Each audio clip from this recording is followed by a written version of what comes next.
ভগবদ গীতা অধ্যায় 2 শ্লোক 11। শ্রী ভগবানুবাচ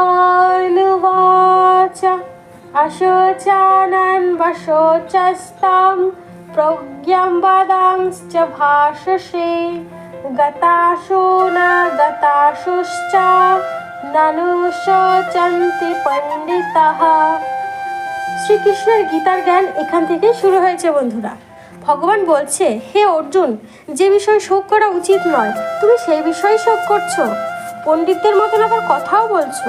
যারা যথার্থই পণ্ডিত তারা কখনো জীবিত অথবা মৃত কারোর জন্যই কখনো শোক করে না। ভগবান কৃষ্ণের এই জ্ঞান অন্তিম সত্য। তিনি অর্জুনকে বলছেন, তুমি পণ্ডিতদের মতো কথাও বলছো না, আর না তুমি জ্ঞানীদের মতো কথা বলছো। যে জ্ঞানী আর যে পণ্ডিত হয় না, সে কখনোই জীবিত বা মৃত কারোর জন্যই শোক করে না। অর্থাৎ এই পৃথিবীতে যা কিছুই থাকুক না কেন, কোনো কিছুর জন্য শোক করা উচিত নয় বন্ধুরা।